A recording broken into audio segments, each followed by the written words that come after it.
Hi everyone, welcome back to my channel. Thank you so much for watching. For today's video, I wanted to show you what I got in my September IPSY Glam bag. So if you'd like to see what I got and how to get this look right here, don't forget to subscribe down below and keep on watching.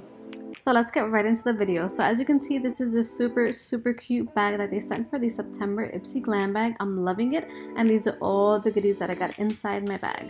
So let's get started with the first one. This is the Skin Iceland Berry Lip Fix. This is a beautiful moisturizer for the lips. It seriously went on so smooth, and I've been loving it. I've been using it every single day since I received it. So next up, we have the Makeup Forever. This is the Skin Tint in the number 6, and this one went on really nicely. As you can see, I took just a little bit on the back of my hands, and then I took a brush and I just applied that onto my skin. It doesn't have lots of coverage, but it is a skin tint obviously, but it really did go well with my skin tone, and I think that it's really great for everyday use. Sometimes when you want just a light coverage but you don't want too much on the skin, this one felt really smooth. I then quickly did my brows and moved on to my eyes. So in the Glam bag this month, I received the IPSY Beauty. This is the Fire and Ice Lush eyeshadow, and as you can see, it's such a pretty color. It's like brown, mauve, it has blues in it, it has reds in it. It's just so beautiful. So I quickly put on a base, and I'm just putting on a neutral color onto all of my eyelid, and then after that I went in with the actual eyeshadow that they sent from IPSY Beauty, and this color is so pretty. It's so pigmented, and I just applied this with an eyeshadow brush all over my eyelid.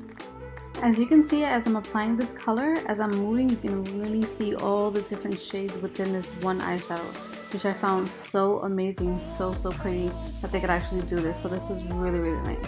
So I'm just packing on that color and really blending it out.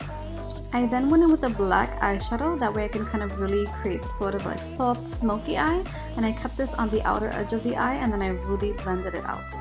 I then put on a coat of mascara. This is the Too Faced Better Than Sex mascara, and this mascara has been on one of my go-to ladies. I really love the volume that it gives the lashes, so I just quickly applied this, and then we're moving on to our next Glam bag product, which is the Nomad Around the World Cosmetics, and this is so pretty. This is a light infused power, and this is in the color Postiano Sunrise. This is such a pretty pink shimmery color. It almost looks like a blush, but it is a highlighting color, and I thought it was so pretty because it really kind of brings life onto the look. And now moving on sadly to the last product that I did receive in my IPSY Glam bag. This is by Monica Dart, and it's in the color Belle. This color was so pretty. As you can see, this lipstick has a really nice pointed edge, so you can really outline your lips and then use that to actually fill them in as well. So it'll give you a really nice definition. This color is really pretty. It has some really pretty shimmery accents in the color as well, and I really fell in love with this color immediately. I mean, it really brought this whole look to life. And here you can see the final results using all the products from my IPSY Glam bag. Thank you so much for watching. I hope that you liked this video and enjoyed seeing what I got in my IPSY Glam bag for the month of September. Don't forget to subscribe down below. Give me a big thumbs up if you like this video. It'll really help support my channel. And stay tuned for Halloween looks coming up really soon. I'm super excited for Halloween looks. So don't forget to subscribe and hit the bell. That way you'll be notified when I'm posting those videos. And until next time, remember to always create a life that you love.